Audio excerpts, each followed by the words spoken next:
This video is going to cover how to create a basic web citation in the APA7 format. We'll talk about what the basic format of that citation should be, as well as most of these common cases you'll be hitting on your basic internet research.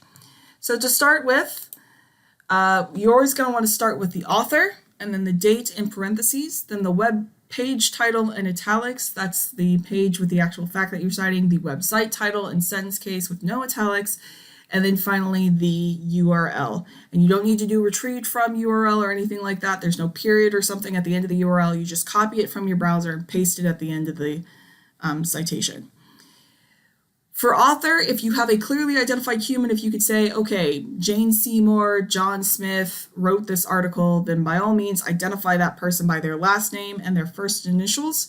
If you have no specific author, but it's pretty clear that it was written by like an employee of NASA or a government employee or someone from PETA or whatever, then you can identify them by their group name and then just have the rest of the website citation as normal.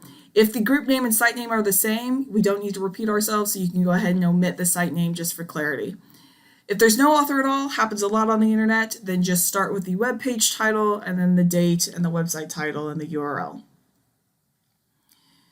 Date should always be in the format of year, month, day, with spelling the months fully out. Include as much information as you have. So if you have that day, include that. If you don't have a day, if you just have a season or a month, you can just end with a season or a month. Sometimes you just have a year, and you can just have the year, and that's fine too. However, you always need to have the date element in your APA citation. So if you really can't find a date, then it's okay to use n.d. which stands for no date, and it's not that you forgot to include a date, it's that you've looked for it and there isn't one on this document.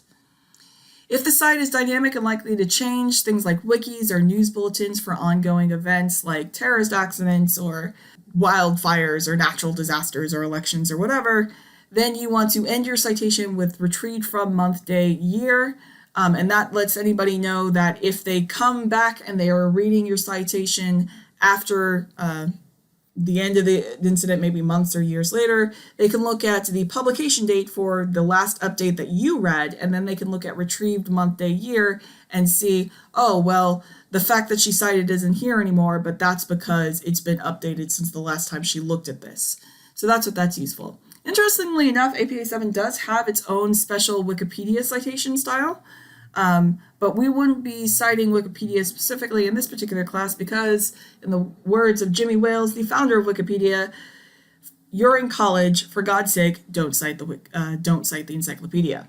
So, just to show you that one of the reasons why I like APA7 is that most services have their own specific APA style for things that are not just your typical bunch of words on a page website. But a lot of these follow the same basic elements and formats of the normal style. So you start with identifying who created it by their username or their name, when they created it, what's the title of it, what website it's on, and then finally the URL. The only main difference is that if it's a specific type of thing that's not your normal article, it'll identify that as like a status update, an image, a tweet, a video. So if you're interested in learning more about that, you can just Google APA blog post, APA7 Facebook or something like that, and there's lots of really good examples for you. But we're going to do our focus on the basic web format, and we're going to do about 5 different examples real quick for the rest of this video. First one's going to be this one from Yale News, which is talking about Hubble. It says, Holding Up a Mirror to Dark Matter Discrepancy by Jim Shelton, published September 10th, 2020. So we have a specific author, so we can use this format for the author. So we have Shelton, J. The date was 2020. It was September 10th. So we spell out all of September and then 10th. The title of the article was Holding Up a Mirror to Dark Matter Discrepancy. So again, we put that in italics, holding up a mirror to dark matter discrepancy. And then we need the site title. So we'll go back. And so again, the web page title is the thing that changes from page to page. As you go to different URLs, you're going to get a different title here at the top of the page. So that's the web page title. The website title is the thing that stays the same across all of the different pages. So in that case, this is Yale News because no matter where I go on news.yale.edu, I'm hitting Yale News. So I will type in Yale News. And I'm not going to do .org or .edu or anything like that, one, because that's not actually what this is. And when we say website title, we're actually talking about the branding that they use, more so than the URL. And we don't need to include the URL, the .orgs or the .edus there, because we're about to put in the URL. And so it's in there anyway. We don't need to put it in. So that's it. That's the basics of how to do a citation. We just take the information from the article and we plug and slug into our basic format. Let's do another example. This one is Hints of Life on Venus. Scientists detect phosphine molecules on high cloud decks. It's by the Royal Astronomical Society. I'm not seeing a specific human being that I can point to who wrote that any more than just the Royal Astronomical Society. So we're going to cite this like it is a group. So my group is... go to Royal Astronomical Society. The date that this was published was September 14th, 2020. So 2020, in the parentheses please, 2020, comma, again, fully spelled, month, 14th. The web page title is, and I'm gonna be a little bit quicker than making you guys watch me type this out.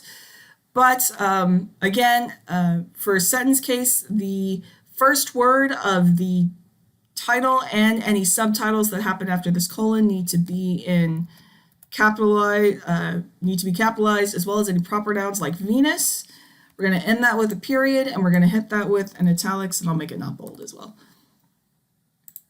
All right. Moving on, the next thing that I need is my website title, if it's this different from my group name. So let's go back and look. And in this case, it's actually phys.org is their branding that they use. So I'm going to use their branding. And if that's phys.org, that's all right. We'll do phys.org. Oops, we're bold again.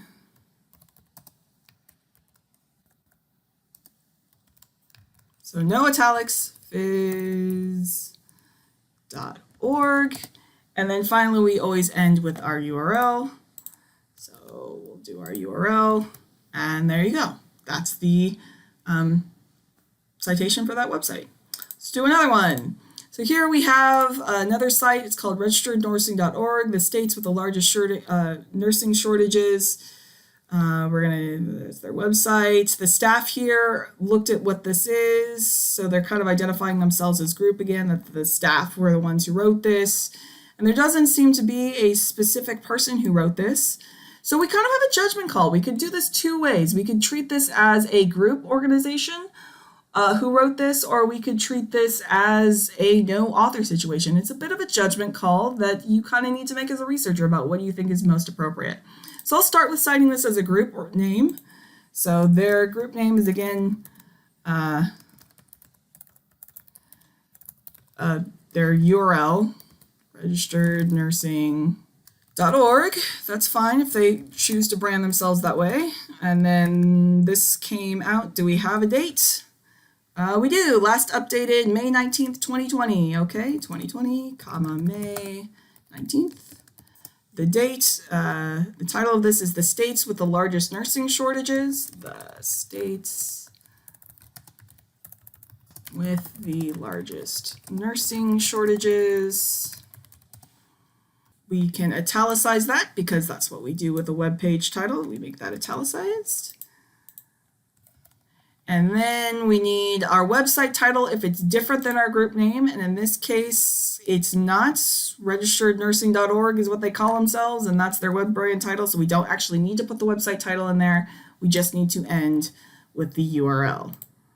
So let's end with that URL. So that's a perfectly valid way of doing this. If you decided you wanted to do this as an article that had no title, had no author, you could do that as well.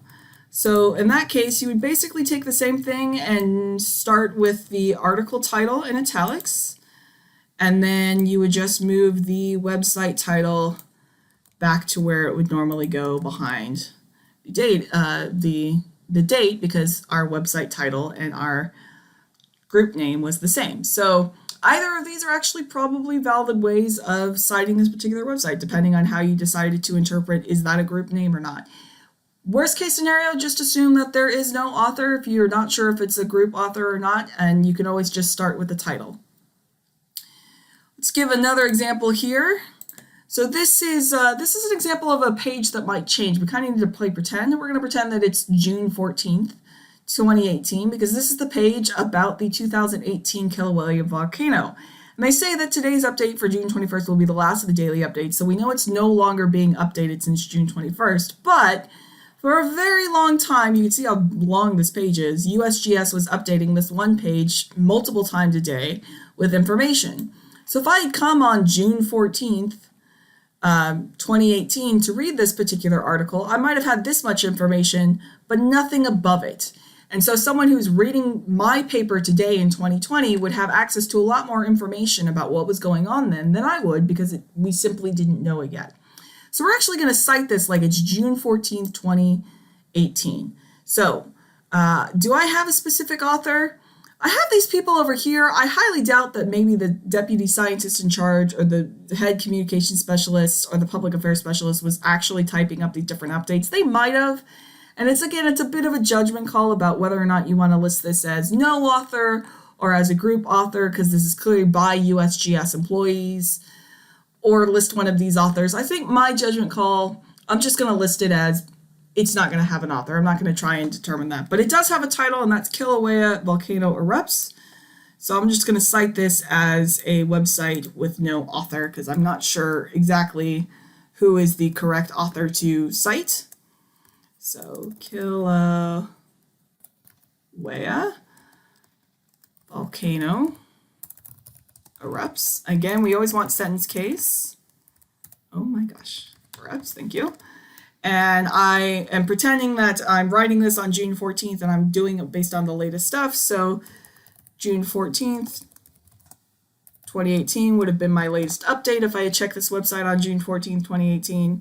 The website title I have very clearly is USGS. That was the thing that was up on my top right.